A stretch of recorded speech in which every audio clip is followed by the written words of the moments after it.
Available for free download, the KOAM News Now app is on iOS and Android. Residents in Neosho get the opportunity to have their voices heard about a proposed plan to sell the city's water system. I'm Samantha Walker, and I'll have that story coming up. Plus, it's back to school in Arma, Kansas, with new teachers, a 4-day week, and students ready to shine. National Guard troops are preparing to hit the streets of D.C. under orders from President Trump. I'm Rebecca Castor in Washington with reaction to his federal takeover just ahead. The 4 states' most watched news starts now. Tonight, Neosho community members had the opportunity to get their opinions heard about a proposed sale of the city's water and wastewater systems. This is KOAM News at 9 on Fox 14. I'm Tanya Bach. Tonight's Neosho Town Hall topic, a deal worth more than $34 million. KOAM Samantha Walker has the details from the meeting. Community members packed the Neosho Civic Center, asking questions and learning more about the potential sale of the city's water system to Missouri American Water for $34.5 million. You say would not be a flat rate. How would that look? According to the city of Neosho, the water system, primarily built during World War II, is aging and in dire need of repair. Mayor Richard Davidson says the system has seen up to 50% water loss. At some point you have to say, it's been 20, it's been 30, it's been 40 years. How long do we continue to try before we realize we might need different expertise or different set of eyes on this to fix it? The infrastructure improvement is why the city reached out to Missouri American Water, and exactly why the Missouri-based company is interested in purchasing the systems. Our model is to invest and make the water and wastewater systems better. Basically, when we talk to different communities, we find that they're struggling with that, and our company, that's all we do. We invest and make the water and wastewater systems better. Neosho reached out to us, we reached out to them. We believe this is a good project to help us solve all their water and wastewater issues. Now, according to this proposed agreement, the funds that the city would receive from this sale could be used to pay off existing debt, strengthen financial reserves, or go towards other infrastructure development projects without the need to raise taxes. If the sale were to occur, the city would be in the parks business, the city would be in the streets business, we'd be in the police business, we'd be in the fire business.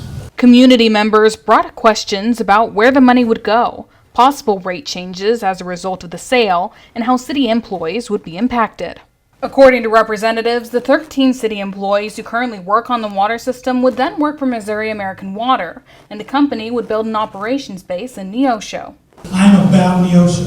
I'm about Neosho. I'm about Newton County. I love this community. It's my community.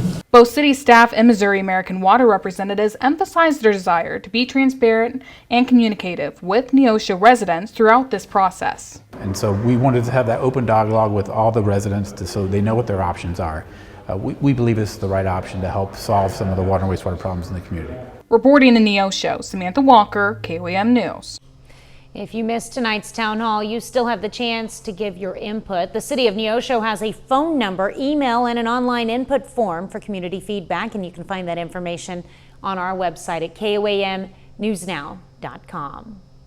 Was quite a sight in Carthage today when a 2-vehicle crash sent a car into the front porch of a home. Investigators say the car collided with a pickup at the corner of Orner and Poplar Streets.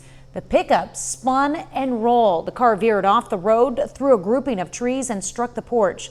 The porch roof collapsed onto the car. And police tell us one person was taken to the hospital with non-life-threatening injuries. Chief Meteorologist Doug Hetty joins us now with a first look at weather.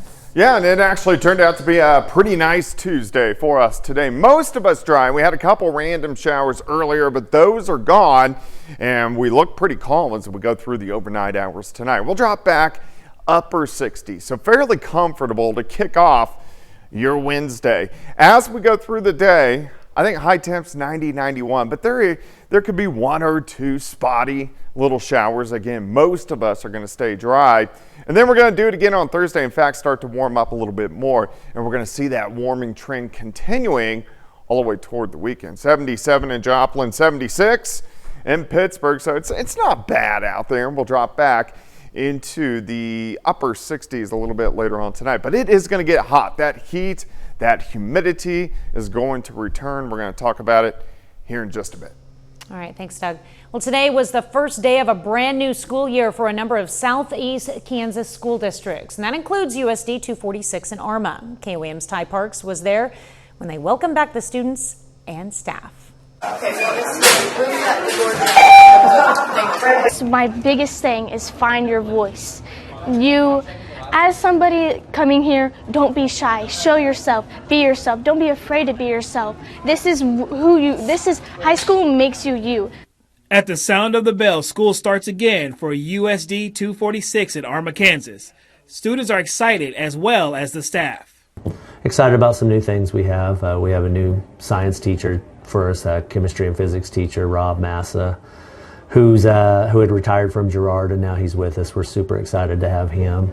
Seniors like Destiny are excited but also nervous about the future. I'm nervous about getting injured for college because I want to play in college for sports. So getting injured would set me back, but also having a good program like the support here, I know that we are well educated in like stretching before and like doing things before practices and being smart about it basically. This is the second year Arma schools have done 4 days a week. Went really well last year. We changed a lot going into last year, and I think we're going to kind of stay the same this year because it went so well. But it did come with some challenges for the students. The only thing that I'd say it wouldn't help with is like we had to speed up our work. So we had to like get a lot more work going in the 4 days. But having this year, like this is our second year, so it's calmed down a lot more because they know what to do now. The students see the benefits and the staff see the positives as well. A lot of positives for us. Student discipline has gone down at the high school since we started the 4-day week, so we're excited about that as well. That's always nice. It helps with the atmosphere as well. In Arma, Kansas, Ty Parks, KOAM News. Arma High School is already celebrating the year with higher enrollment with a larger underclass.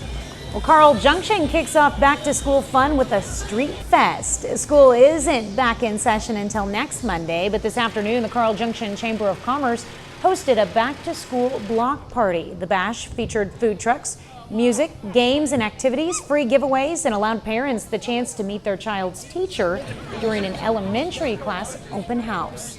Just talking with the families and having some of the teachers that we've previously had with our older kids come by and say hi to us, and just seeing some old familiar faces that we don't always see.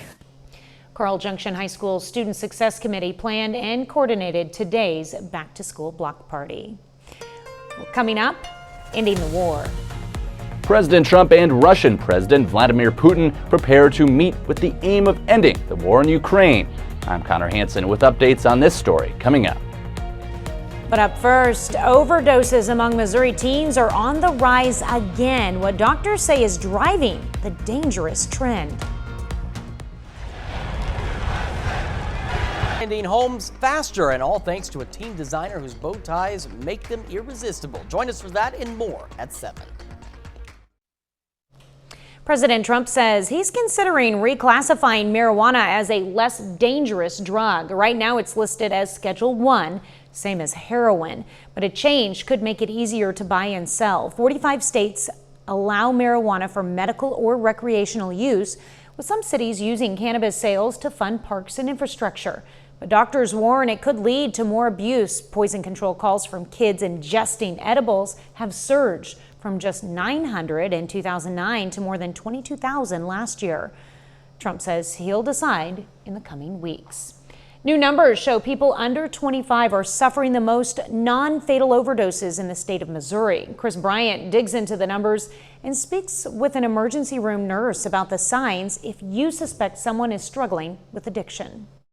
We see a lot of accidental ingestion overdose patients in the population, like 1 to 9 years old.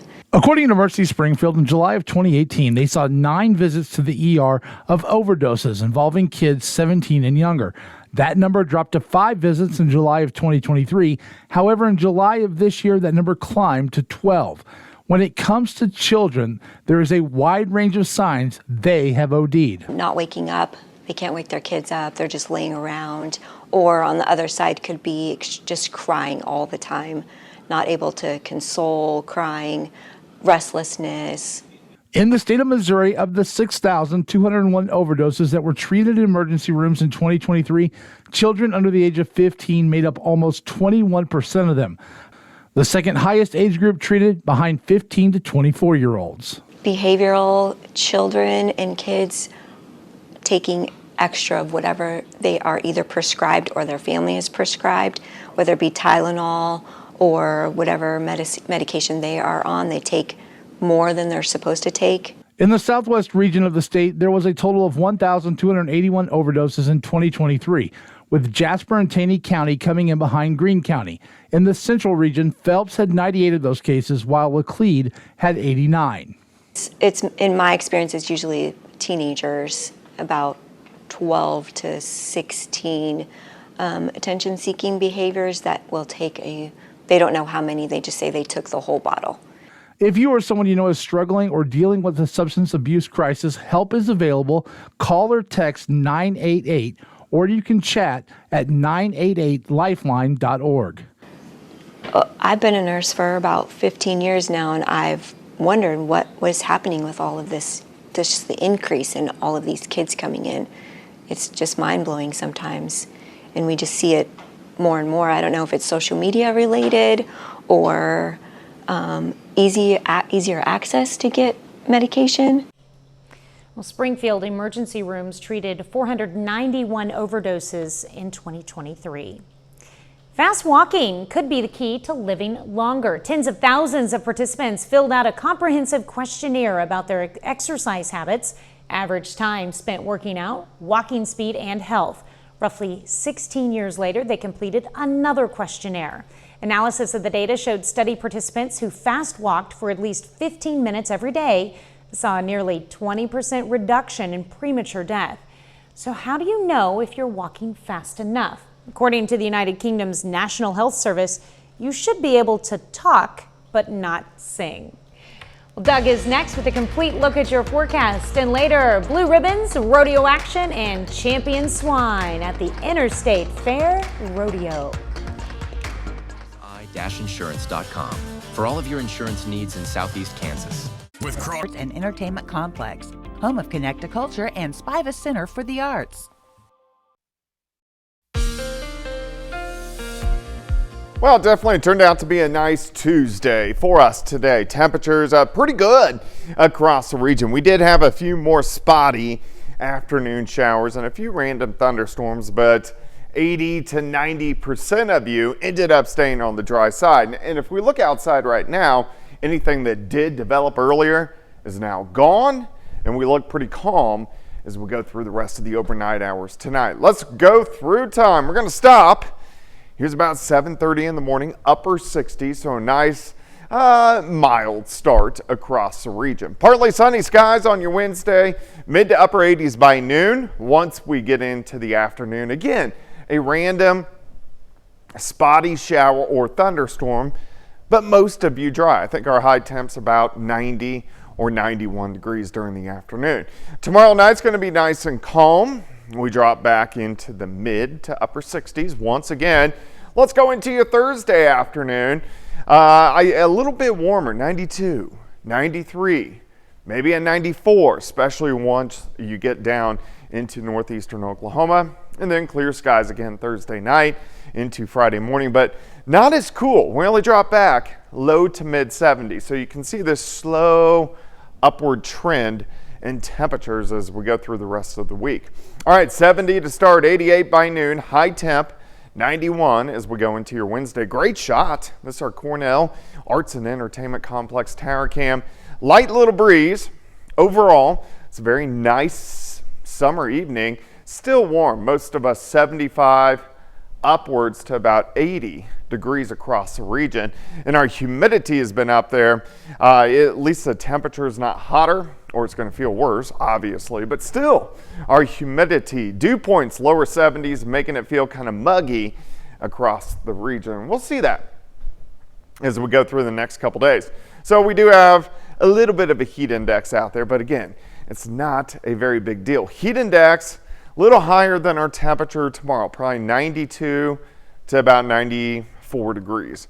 As we go into Thursday, very similar heat index, maybe 93, upwards to about 95 degrees by the time we go into Thursday afternoon. All right, so what caused the rain past couple days? This upper level wave right through here. So here's the little axis. So it gave us scattered showers and thunderstorms. Here's our ridge of high pressure out toward the west, and watch as we go through the rest of the week. High pressure heads toward us, bringing in that heat, humidity, and heat dome once again as we go toward the weekend. 91 on your Wednesday, 94. Thursday, 97. Friday, near 100. Upper 90s Saturday and Sunday. And it stays hot through the beginning of next week.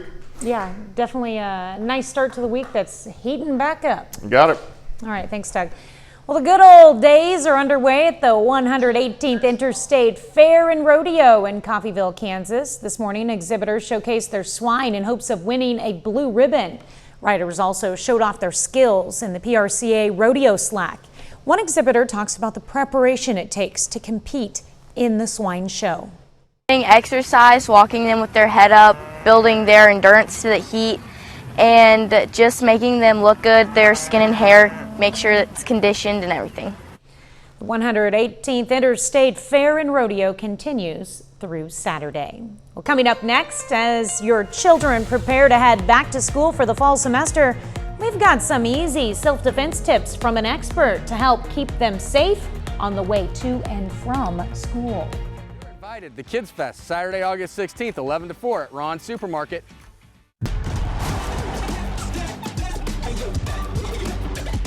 Visit pawprintsontheheartland.org to see how you can help our mission.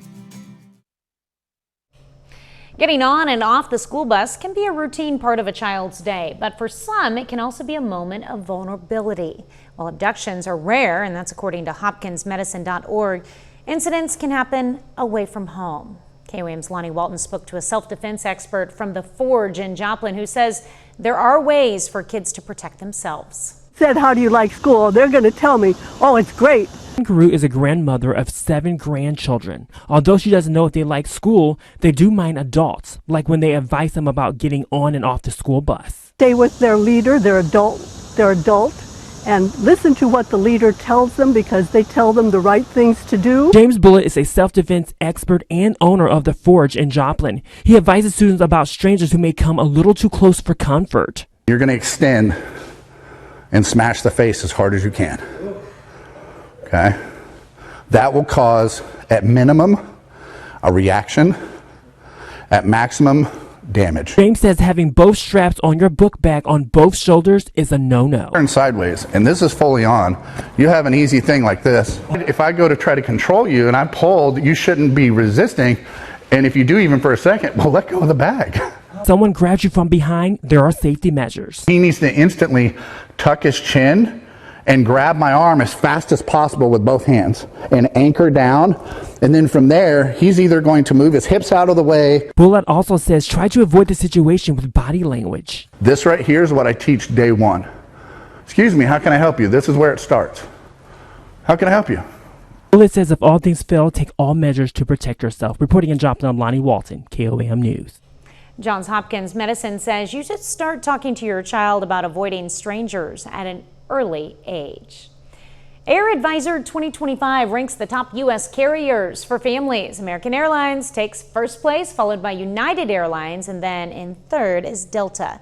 Fourth and fifth, Hawaiian and Alaska Airlines, followed by JetBlue and Southwest, rounding out the list. Now, the rankings consider family seating, lap infant policies, children's meals, and entertainment, free stroller and car seat check-in, and pre-boarding and bassinet availability. Up next, history buffs dig into the Bonnie and Clyde story after a special movie screening. Right now at US Cellular, you can get 4 free phones plus 4 lines for $90. Hey, we're tired of having the wool pulled over our eyes with these hidden requirements.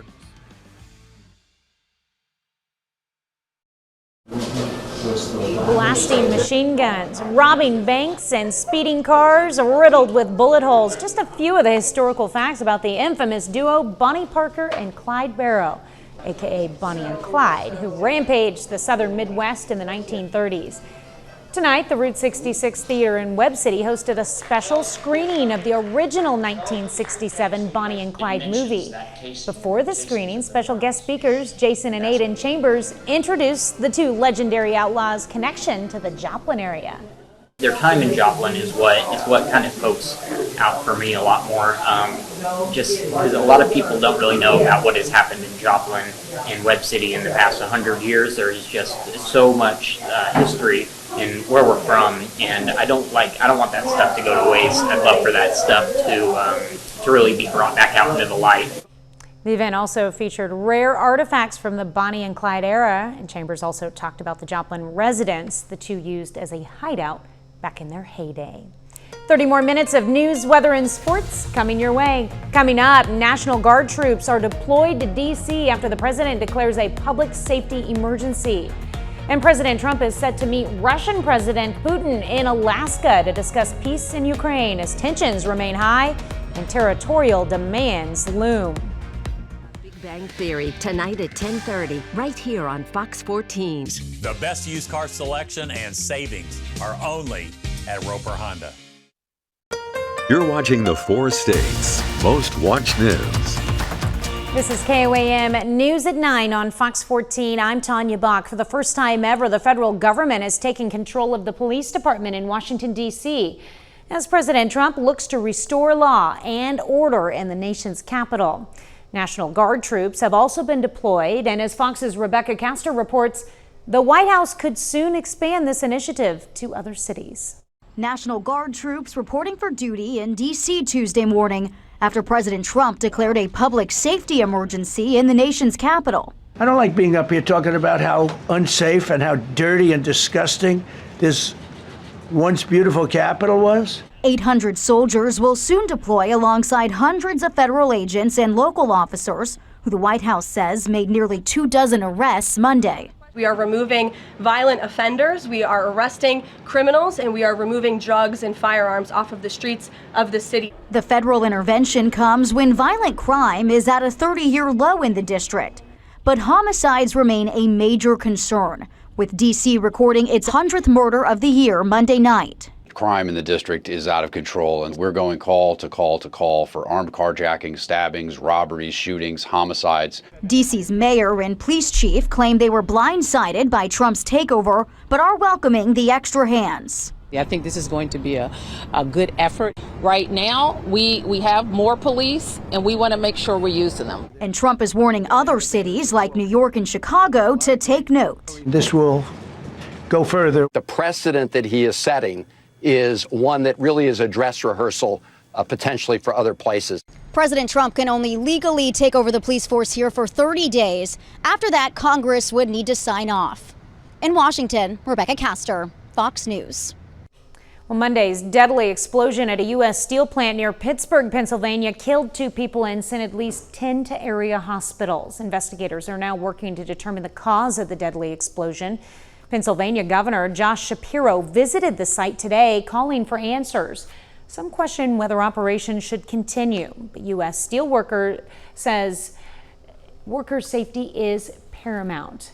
The plant bakes coal at high temperatures to make coke, which is then used to turn iron ore into steel. The process creates air quality concerns and pollution for those nearby.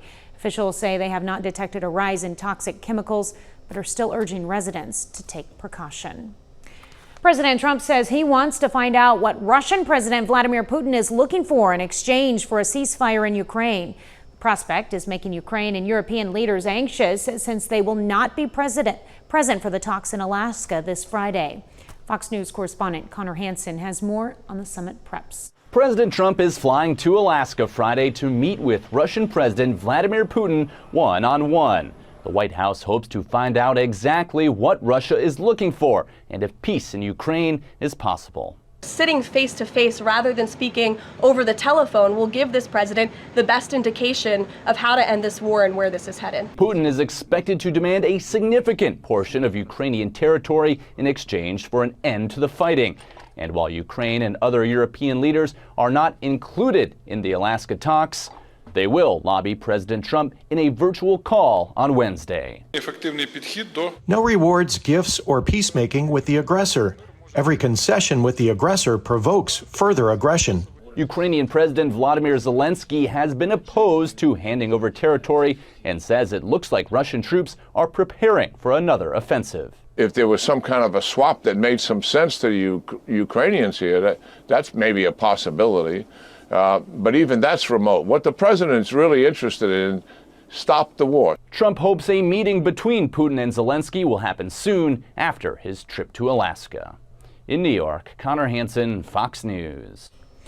Well, Doug is next with a complete look at your forecast. And later, from its long trunk, floppy ears, white tusk, and tiny tail, an elephant never forgets its own special day. Quapaw Casino's Hot Seat Cash giveaways are paying cash every single day. Join us Monday, Tuesday, and Thursday from 6 to 9 p.m. Center for the Arts.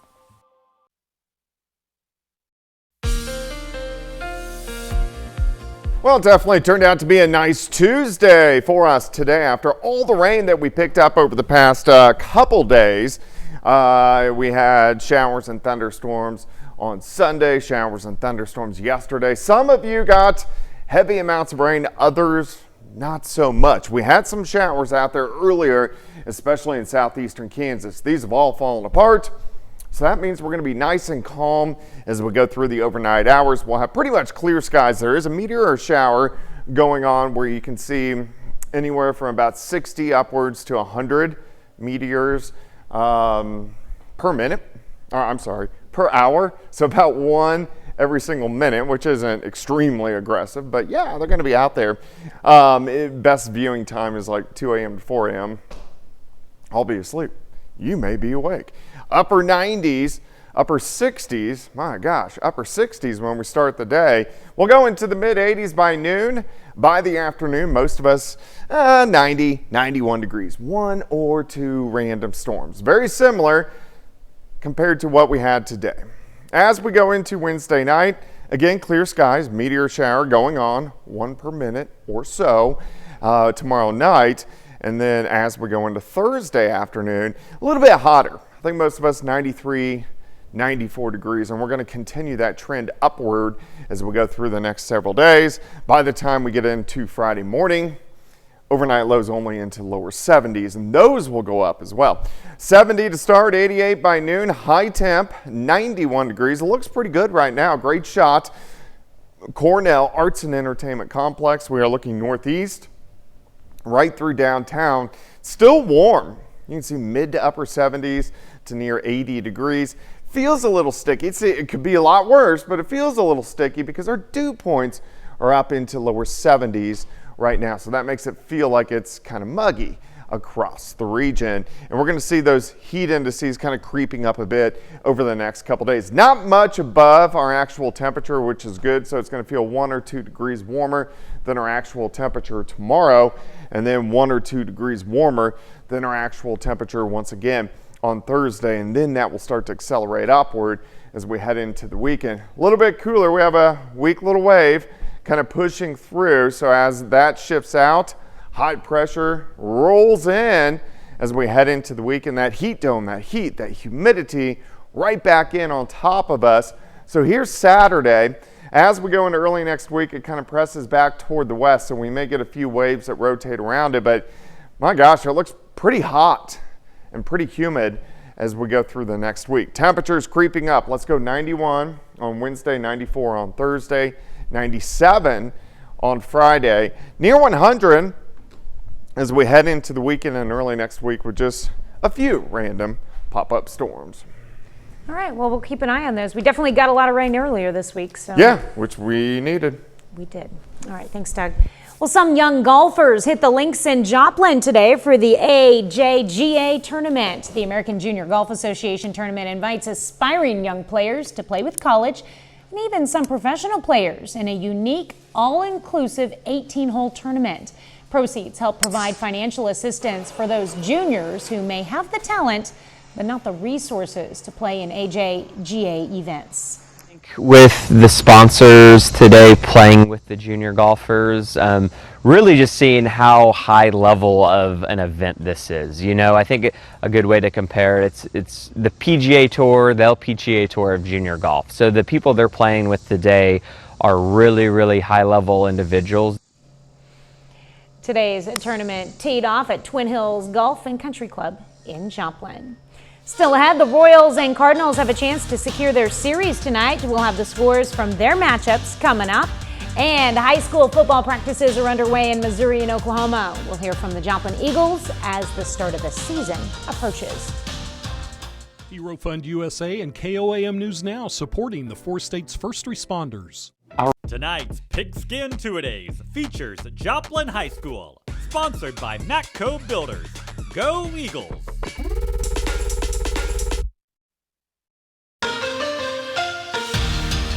The Joplin Eagles are coming off another successful campaign in 2024 with a district championship game appearance. And as the Eagles enter year 11 under head coach Curtis Jasper, experience will lead the way. One position to look out for on this squad is tight end. Joplin has 3 returning tight ends that have varsity experience. Over the last few years, the program has turned the position into a strength with hopes of implementing a creative offense that gets everyone involved. We're always trying to compete with each other, trying to get better so that we maybe get more reps than the other guy, but whenever it comes to Friday nights, we're just worried about who's the best person on the field in that situation and trying to be the best and support our teammates as much as possible whenever we're not competing against each other. A few years ago, you know, we didn't have any tight ends in the program, and then, you know, now we have, I think, 8 tight ends, you know, in the junior varsity and varsity program combined. So it's definitely a program of strength, and you know, there's all kinds of innovative ways that we can use 1, 2, or even 3 tight ends. A key piece of the Eagles' identity this season will be physicality, and it all starts up front in the trenches on the offensive and defensive lines. With several returners on both sides of the ball, Joplin believes that they can match and be more physical than any opponent. We got a lot of returning starters on the offensive line and a few on the defensive line, and I mean, one of the more physical groups we've had in Joplin the past few years. It's all about physicality. If you can be more physical than the other guy around you, beside you, or in front of you, it's really hard to be beat. We saw how important it was last year, and the more physical team won almost every game that we played last year. And so seeing that and seeing how important it is to be physical allows you, or helps you know that you have to be physical if we're going to be good. They've had a really good summer in the weight room, getting stronger. So I think when you get stronger, it builds a lot of confidence, like going down there, knowing that you can move your people when you need to and do your job how you're supposed to. And we have a lot of coaches that build them up to show them that they can be that physical and that they can always like do their job to the best of their ability. Joplin opens their season at home on August 29th against Kickapoo. Kickoff is set for 7 p.m. The Royals and Cardinals open the new week with wins on Monday. Now have the opportunity to win their respective series tonight at home. Royals opened their series against the Nationals with a 7-4 win last night. Salvador Perez and Kyle Isbell paced the offense as both hitters cleared the yard with 2-run homers each. And the power surge continued into tonight as Vinny Pasquantino and Jonathan India each hit round trippers, fueling the Royals to an 8-5 win to take the series over the Nationals. Pasquantino finished with 5 RBIs in the win as KC gets back to 500. Seth Lugo takes them out tomorrow for the series sweep. In St. Louis, the Cardinals downed the Rockies last night 3-2 with some late game heroics. Lately it's been Yoel Pozo, but Monday night's hero was Brendan Donovan, who knocked in the game-tying and winning runs with a pinch hit 2-run double in the 8th. Redbirds currently trail the Rockies 3-0 in the 8th inning with only 5 hits off the Colorado pitching staff. St. Louis running out of time to rally in this one. Well, hearing from the players there at the Joplin football team, it's like Friday Night Football is almost here. It's hard to believe. It's my favorite thing to do in this is film football. I love filming football, just the action, the excitement, and now getting closer and closer and closer. I can't wait. And exciting news, Press Box is going to be even earlier tonight, or this year. I mean, it's actually going to air right after, the show. You don't have to wait until late to watch it. So yeah, so that'll be great on the for CW. viewers. Yeah, it'll be awesome. We're back with more news after this.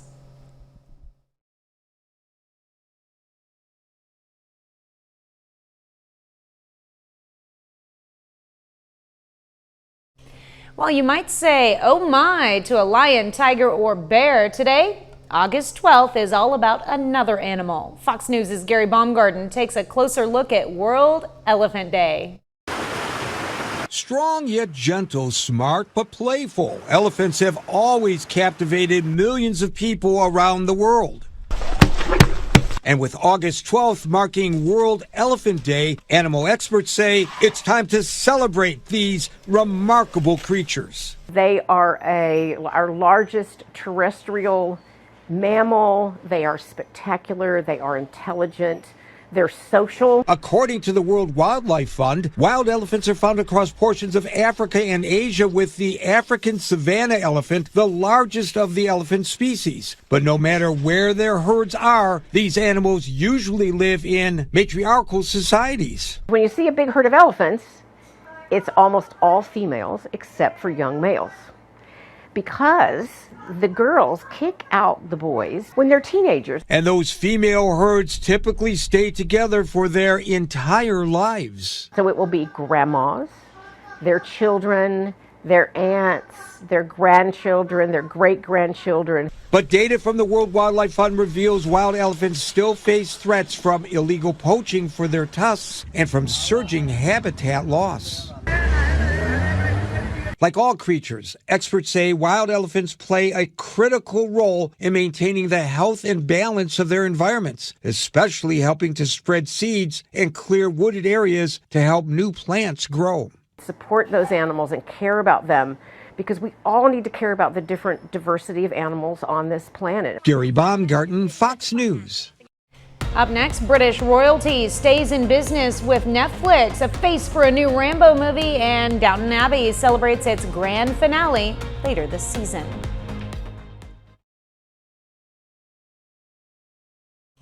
From Downton Abbey's grand farewell to Harry and Meghan's Netflix encore, here's Fox's Iman Digman with the latest in today's Hollywood Nation. It's hard to accept. The Crowleys celebrate, Rambo finds new blood, and Harry and Meghan make a deal in the Hollywood Nation. I wonder what would have happened to us. Meghan Markle and Prince Harry are staying in business with Netflix. The Duke and Duchess of Sussex have signed a new multi-year first-look deal under their Archwell Productions company, extending their partnership that began in 2020. The lifestyle series With Love Meghan returns with Season 2 later this month, with a holiday special premiering in December. Along with the show, Meghan launched the brand As Ever, which will continue to grow in partnerships with the streamer. Other upcoming projects include a romantic drama and a documentary short on Ugandan dance stars. Mr. Hendricks, you seem to always need to be the hero. Noah Centineo will step into the combat boots of an iconic ex-Green Beret. According to Deadline, the Recruit star will play John Rambo in the upcoming Rambo prequel. The movie follows the young soldier's time fighting in the Vietnam War before the events of 1982's First Blood and the sequels that followed. Sylvester Stallone, who played the action hero in all 5 films, is aware of the project, but not involved. Do you see what this means for Downton? The Crowleys and friends will bid farewell in grand style. NBC will air the 1-hour special Downton Abbey celebrates the grand finale September 10th and streaming on Peacock the next day. The event will be filmed at London's iconic Savoy Hotel, where the cast will reunite to share memories, behind-the-scenes stories, and favorite moments from 6 seasons and 2 previous films. There will also be a sneak preview scene from the 3rd movie, Downton Abbey, the grand finale, which arrives in theaters September 12th. Eamon Dignam, Fox News. That's our time for tonight. Thank you for joining us. We're going to leave you with video of a western lowland gorilla at the Fort Worth Zoo enjoying his new indoor swing. Have a great night and an even better tomorrow.